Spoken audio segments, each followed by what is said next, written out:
Au nom du Père, du Fils, Saint-Esprit, un seul Dieu, Amen. Aujourd'hui, on va commencer le deuxième chapitre de l'épître de Saint Paul aux Colossiens. Deuxième chapitre, on va lire du verset 1 jusqu'au verset 8. Alors, on lit ensemble Colossiens 2, de 1 à 8. Je veux en effet que vous sachiez combien est grand le combat que je soutiens pour vous et pour ceux qui sont à Laodicée et pour tous ceux qui n'ont pas vu mon visage en la chair, afin qu'ils aient le cœur rempli de consolation, qu'ils soient unis dans la charité et enrichis d'une pleine intelligence pour connaître le mystère de Dieu, savoir Christ.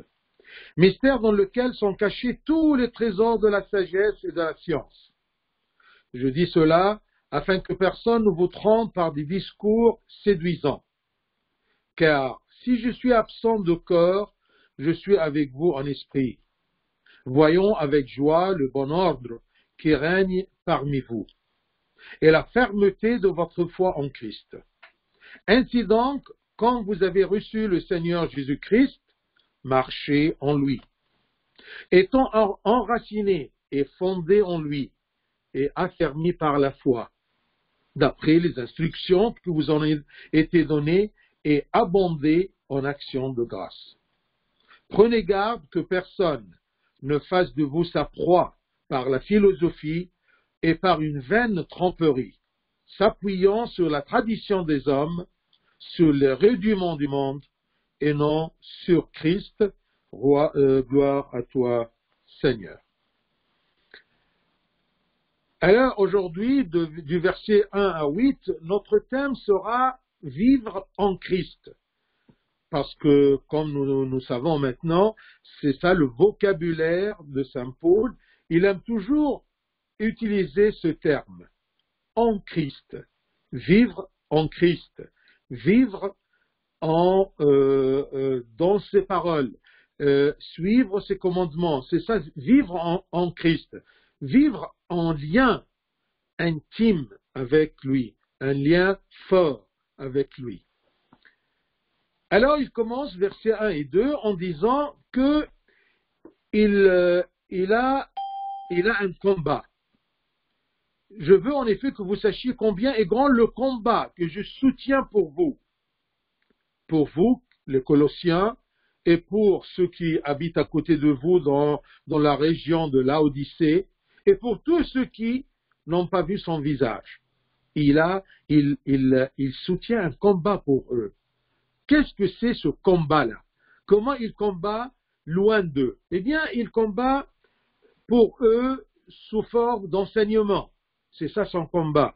Il essaye de transmettre les enseignements, les bons enseignements chrétiens, la bonne tradition chrétienne, la bonne foi.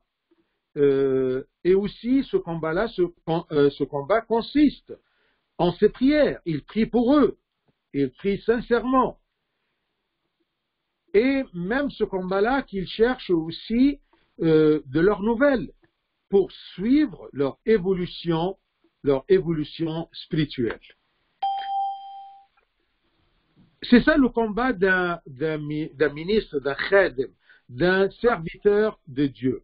C'est tout simplement de transmettre la foi et les enseignements qui aident la personne à comprendre sa foi par ses prières pour ces gens et de suivre et chercher leurs nouvelles pour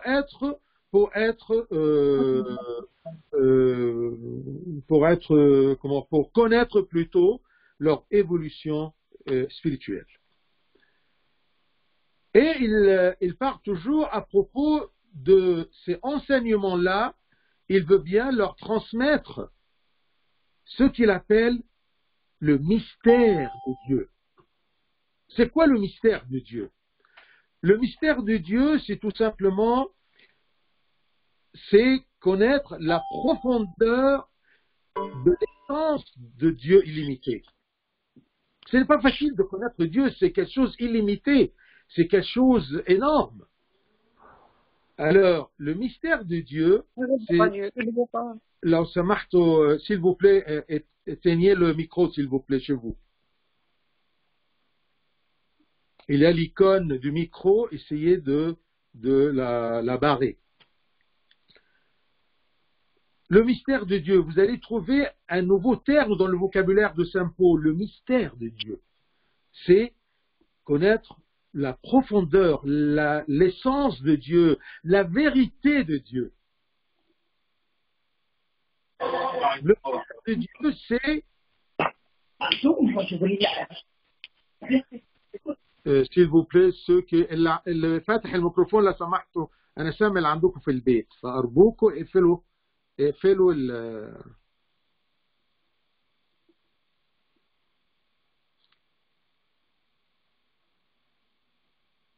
فيكتوريا أرجوكي اقفلي يا ماما اقفلي الميكروفون.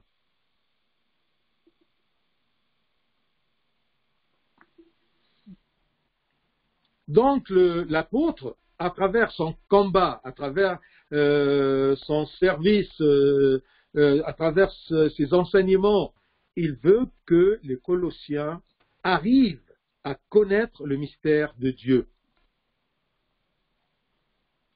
Connaître Dieu, c'est le connaître en sachant ce que le Christ nous a révélé. Comment puis-je connaître Dieu? Comment puis-je connaître le mystère de Dieu? C'est en sachant ce que le Christ nous a révélé à propos de Dieu le Père. Et surtout, ce mystère-là, il est autour de savoir que le Christ est né du Père avant le temps. Dès le commencement, le Christ, le Fils, est né du Père. J'aime bien cette métaphore-là pour expliquer comment le Fils est né de Dieu le Père, avant le temps. C'est-à-dire qu'il n'y avait pas un moment où le Père existait sans le Fils. Il n'y avait pas un moment où le Fils existait sans le Père, bien sûr. Il n'y avait pas un moment que le Père était son Fils, sans S-A-N-S, sans Fils. C'est comme exactement un rayon de lumière engendré du soleil. Est-ce qu'il y a eu un moment où le soleil était sans rayon de lumière? Non. Et on dit que le rayon de lumière est né du soleil. C'est à peu près la même chose, si ce n'est pas la meilleure façon d'expliquer comment ce mystère, que le Christ est né de Dieu avant le temps, dès le commencement. Donc, connaître Dieu, on ne peut pas le connaître qu'à travers son Fils, qui nous a révélé ce qui est le Père, ce qui est Dieu. Comme Saint Jean nous a dit, verset 1, 18, Jean 1, 18, personne n'a jamais vu Dieu, le Fils unique, parce qu'il n'y en a pas plusieurs, le Fils unique, la parole unique, le Fils unique qui est dans le sein du Père et celui qui l'a fait connaître. Donc, personne n'a jamais vu Dieu. Mais le Fils unique, c'est lui qui va nous faire connaître le Père, parce qu'il est dans le sein du Père, un vocabulaire humain. L'homme n'a pas pu connaître Dieu que par le Fils qui nous a révélé, que par le Fils qui est la parole de Dieu incarnée, qui nous a dit, qui nous a parlé à propos de Dieu le Père, qui nous a fait connaître le Père. L'homme n'a pas pu connaître Dieu que par le Fils. Alors si quelqu'un refuse le Fils, ne pourra jamais connaître Dieu, ne pourra jamais connaître le mystère de Dieu. Et comme c'est écrit, selon Saint Paul, son épître aux Hébreux, chapitre 1, de 2 à 3. Hébreux 1, 2 et 3. Dieu, dans ces derniers temps, nous a parlé par le Fils. Dieu, il nous parlait toujours dans l'ancien temps par les prophètes, par les rois, par les juges. Mais Dieu, dans ces derniers temps, nous a parlé par le Fils, étant le reflet de sa gloire et l'empreinte de sa personne. Vous voyez Saint Paul, comment il explique que le Fils est dans le sein du Père, parce qu'il est le reflet de sa gloire et l'empreinte de sa personne. Empreinte de sa personne, ça veut dire il est le même. L'empreinte de sa personne. C'est une façon très, très littéraire, très, très explicite de montrer que le Fils et le Père sont un, sont de même essence. Le combat de Saint Paul, qu'il a soutenu pour les Colossiens, avait trois objectifs. Pourquoi il fait ce combat? Pourquoi il les sert? Pourquoi il essaye de chercher et de s'intéresser à leur niveau spirituel? Parce qu'il veut toujours arriver à trois objectifs.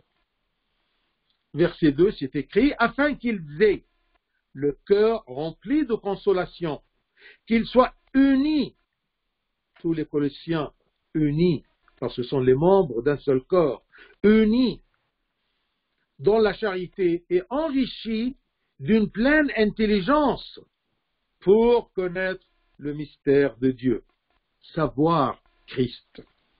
Ce verset 2, et je peux le considérer comme le but de chaque chrétien. Qu'est-ce qu'il peut pour aider ses frères? Qu'est-ce qu'il peut faire pour témoigner le Christ? Pour aider les gens à connaître le mystère de Dieu, à savoir Christ. Connaître le mystère, mais savoir le Christ, ce Fils, ce rayon qui sort ou qui est né du soleil. Alors, les trois objectifs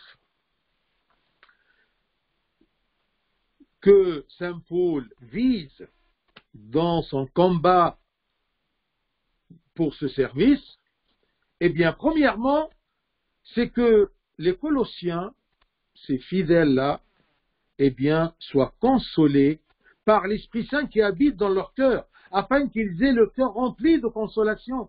Qu'est-ce qui remplit le cœur d'un homme de consolation?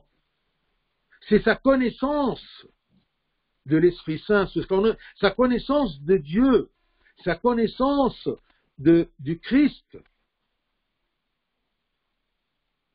Les consoler par l'Esprit Saint, parce que l'Esprit Saint, troisième personnage de la Trinité, eh bien, on l'appelle le consolateur.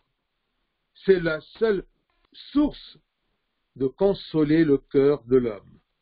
Les consoler par l'Esprit Saint qui habite dans leur cœur.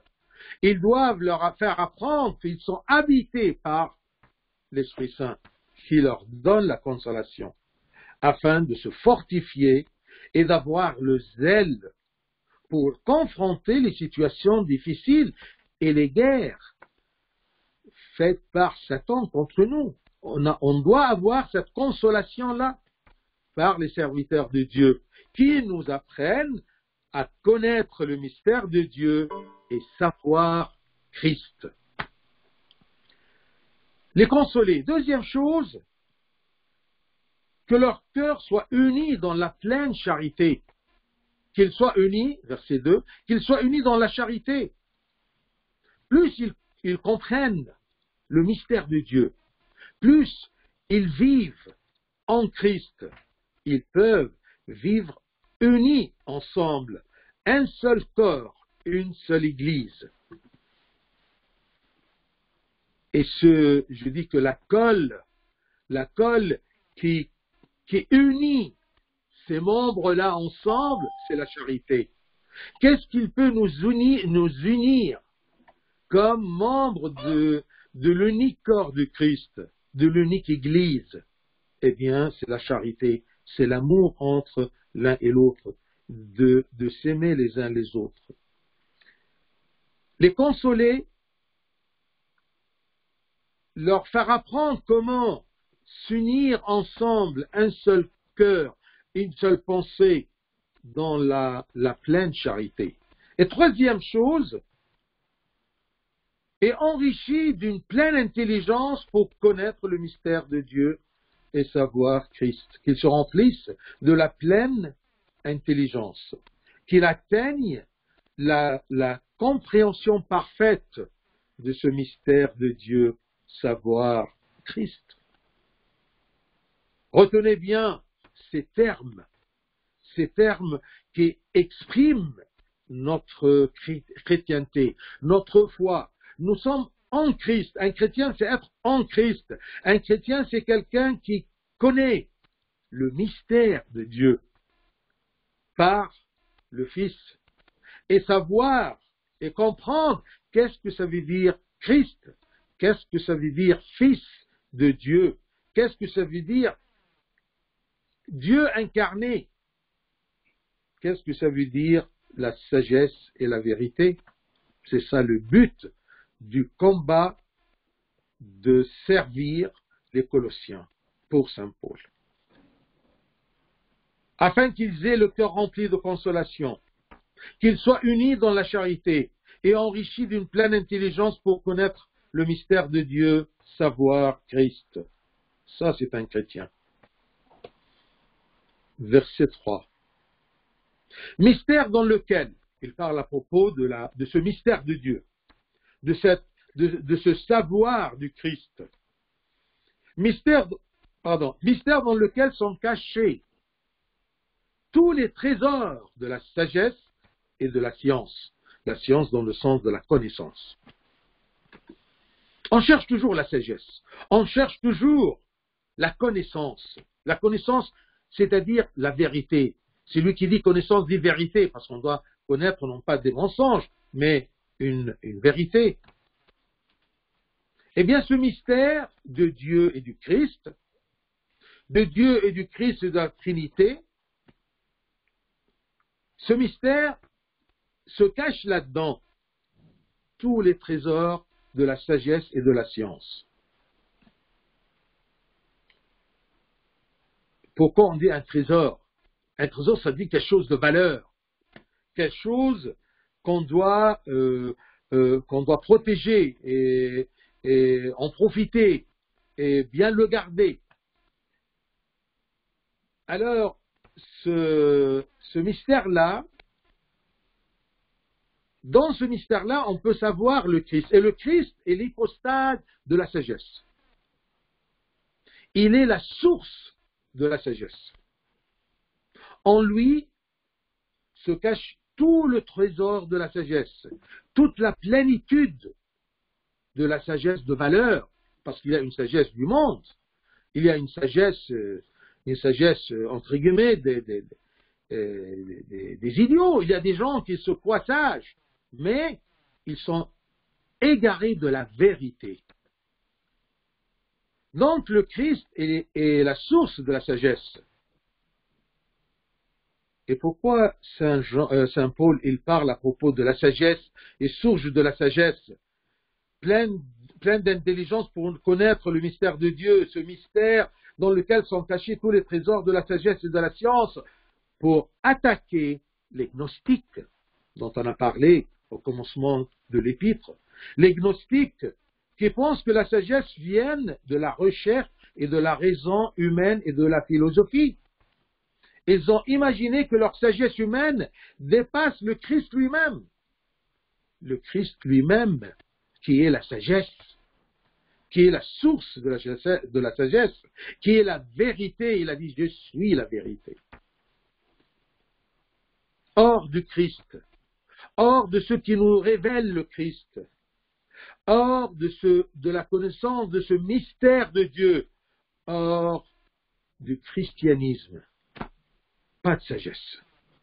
Parce que dans le christianisme, il y a le Christ, source de toute sagesse. Il nous a révélé la sagesse, c'est de connaître le mystère de Dieu.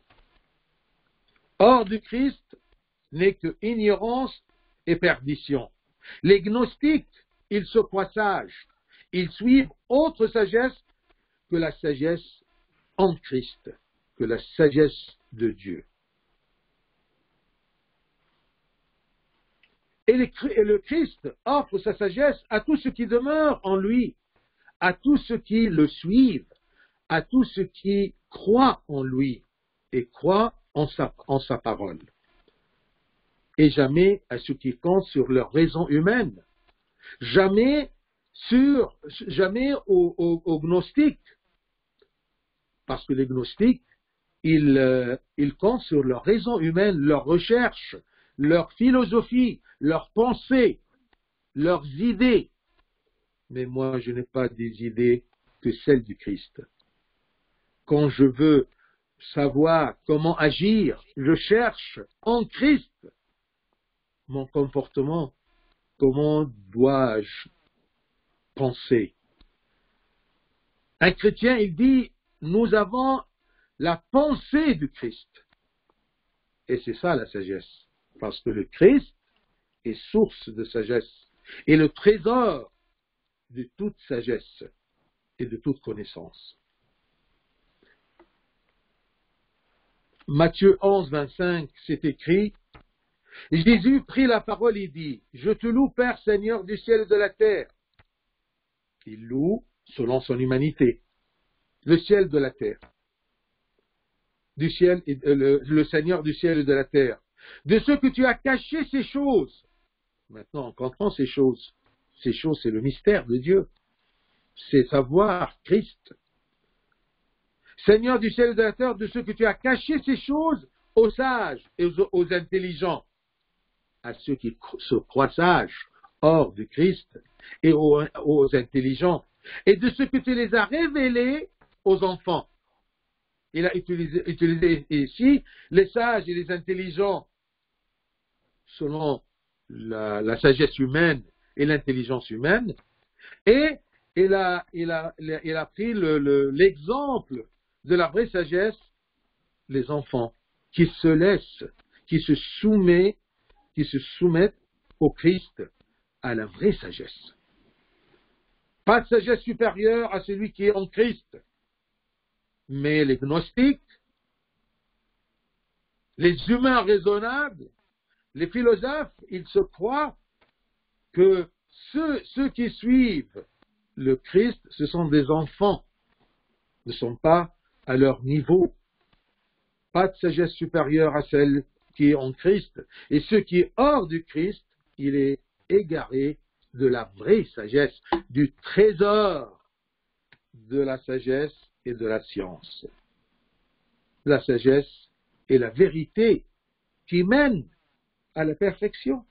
La sagesse est la vérité qui mène à la perfection. C'est ce qu'on appelle la sainteté.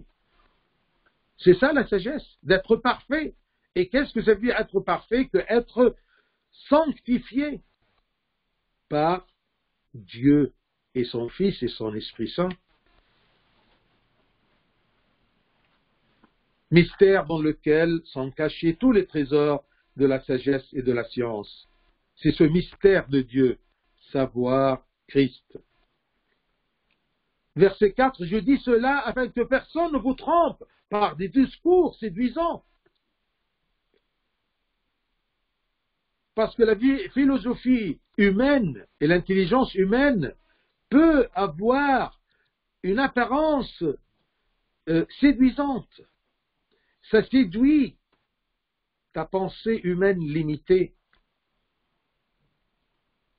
Parce que le but de Satan est de tromper les fidèles par toute autre chose hors du Christ. Il veut nous attirer hors du Christ, hors de la sagesse. Alors il doit utiliser quelque chose de séduisante pour nous attirer, la philosophie humaine.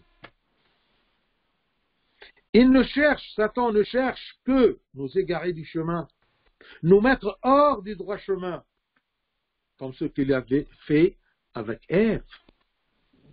Elle était en Dieu, elle et son mari, mais elle a commencé à faire ce discours séduisant avec Ève. Ce discours de Satan, ce discours de la philosophie, ce discours de la pensée mondaine eh bien, c'est mener la chanson de l'ego. Il tape sur l'ego humain. La philosophie et la raison sont pour les parfaits et les matures. Viens, Ève. Est-ce que c'est vrai que Dieu t'a dit que si tu manges de ce fruit, tu vas mourir? Non, c'est pas vrai. Si tu manges de ce fruit, tu seras aussi grand que Dieu. Ah, il frappe sur l'ego. C'est pour cela que quand un homme veut séduire un autre homme loin du Christ, il souffle dans son ego. Il lui dit, viens, viens, je vais te donner une sagesse. Pas la sagesse des enfants de Dieu, des enfants. Non, la sagesse du monde, la sagesse de la raison pratique, la raison des matures, la raison des gnostiques, des savants. Pas la sagesse pour les minables et les simples d'esprit, pas pour les enfants.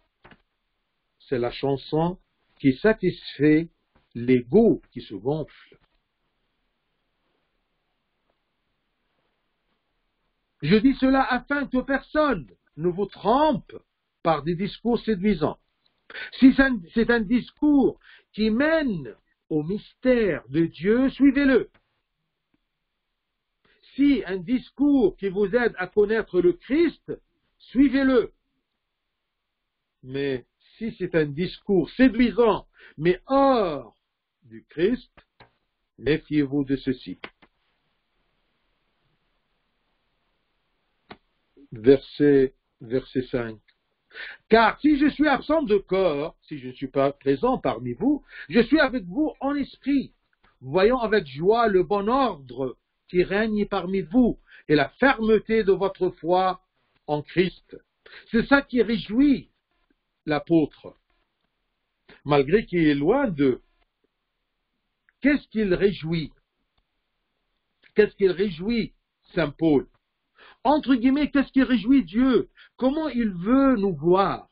Il veut nous voir avec une bonne organisation, un bon ordre.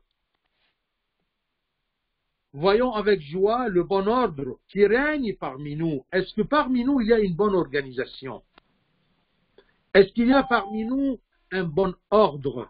On sait qu'est-ce qu'on fait et vers quoi on se dirige.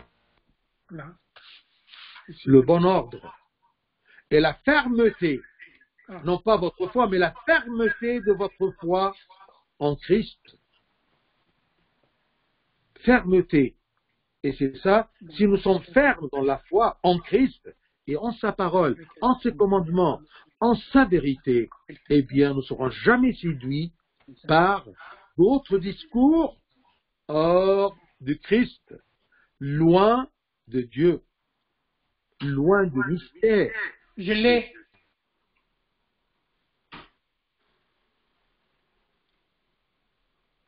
Car si je suis absent de corps, je suis avec vous en esprit. Voyons avec joie le bon ordre qui règne parmi vous et la fermeté de votre foi en Christ. Si vous vous rappelez de Épaphras, Épaphras c'est le disciple que saint Paul a envoyé aux Éphésiens. Alors, il a voyagé en Éphèse et à Colosse. Épaphras lui donnait toujours des nouvelles des Colossiens et de ceux qui sont dans la région ou le canton de Laodicée. Bien sûr, leur situation spirituelle préoccupait toujours l'apôtre malgré son emprisonnement à Rome. Mais il était toujours souciant de ces Colossiens-là et de leurs nouvelles. Car si je suis absent de corps, je suis avec vous en esprit. Voyons avec joie le bon ordre qui règne parmi vous et la fermeté de votre foi en Christ. Ils sont ordonnés. Es-tu ordonné dans ta vie spirituelle?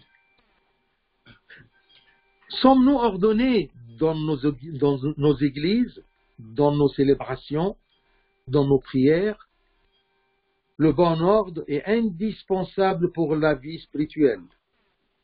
Ce n'est pas n'importe quoi, ce n'est pas un peu de prière ou un peu d'aller à l'église, un peu de communion, ensuite une paresse. Non, non, non. On doit avoir un ordre, une organisation. Et la fermeté de la foi est très importante. La solidité, la stabilité de la foi. C'est ça ce que réjouit l'apôtre et réjouit Dieu, notre détermination. Ça c'est important ce mot-là. Es-tu déterminé? Tu sais, tu suis qui et tu écoutes à qui? Tu suis quelle sagesse? Tu suis quelle tradition? Suis-tu le mystère de Dieu? Suis-tu Christ? Ou tu peux être séduit par n'importe quel discours? Ainsi donc, verset 6. Ainsi donc, vous avez reçu le Seigneur Jésus-Christ. Vous avez reçu, c'est-à-dire, vous avez connu.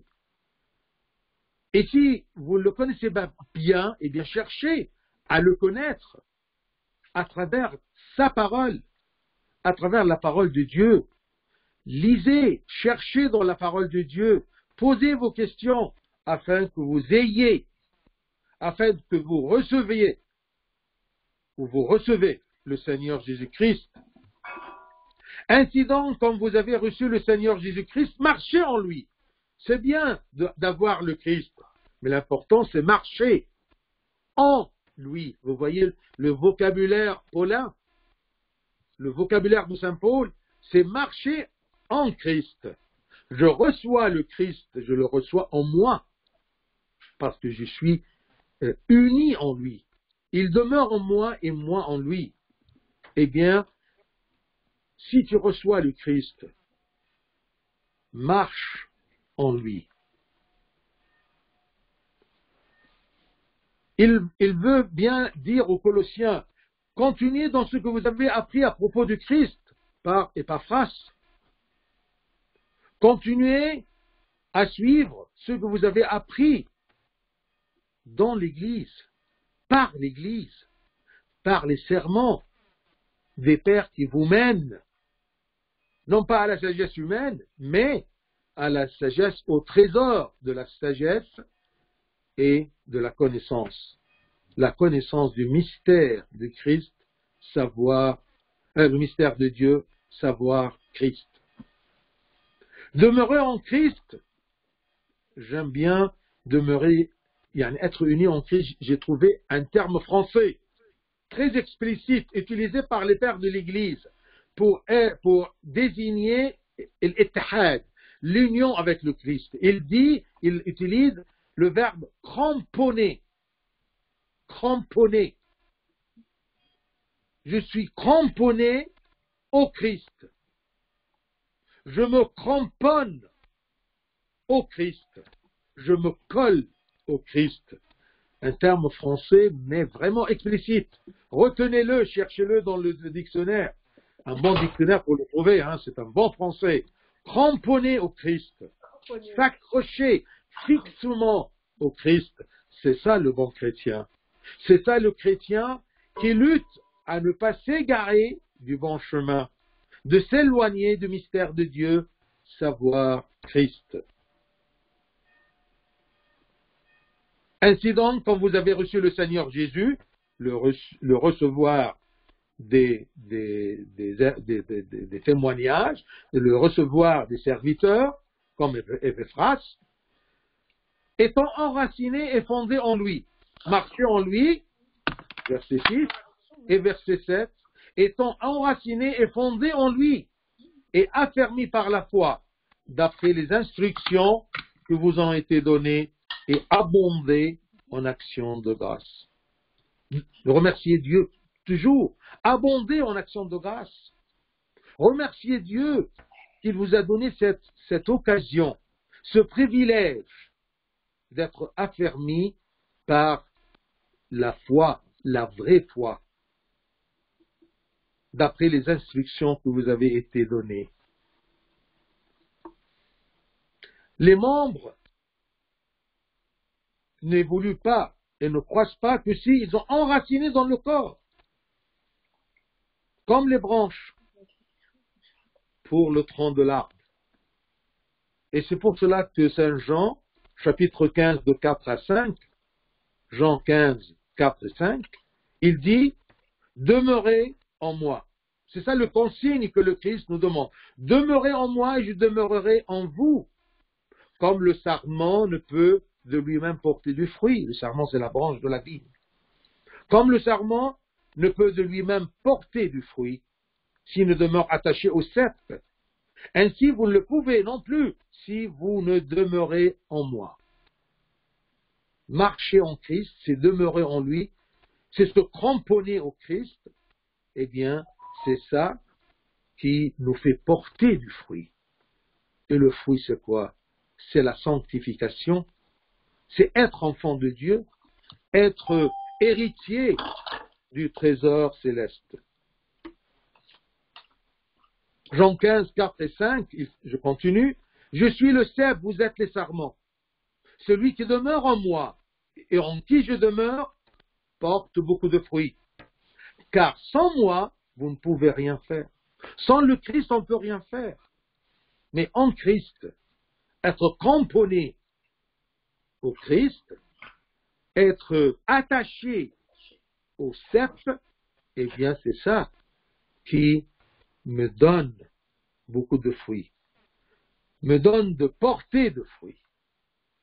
Celui qui demeure en Christ et celui qui a cru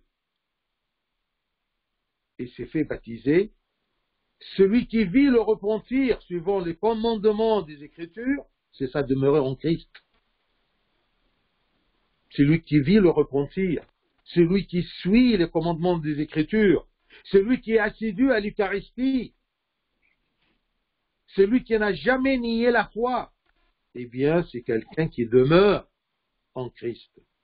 Le Christ est le chemin qui mène au sein du Père. C'est le Christ qui nous dévoile le mystère de Dieu. Étant en Christ, Satan ne trouvera pas de place dans votre cœur pour enraciner l'amour du monde, ni pour une pensée étrangère à la foi. Si nous sommes en Christ, si on demeure en lui et lui en nous, et abonder en action de grâce. Abonder en action de grâce, c'est-à-dire que chaque fois que vous recevez quelque chose, chaque fois que vous découvrez quelque chose, chaque fois que vous sentez que vous approchez de l'essence de Dieu, de la vérité de Dieu, chaque fois que vous sentez que vous êtes proche de Dieu, eh bien, remerciez Dieu. Parce que c'est écrit, et je termine par ça, un des pères a dit, aucune grâce est sans augmentation, aucune grâce est sans addition que celle qui est sans action de grâce. Si tu reçois et tu ne remercies pas, ce que tu reçois ne va pas abonder, ne va pas augmenter. Aucune grâce est sans addition que celle qui est sans action de grâce. Donc, abonder en action de grâce.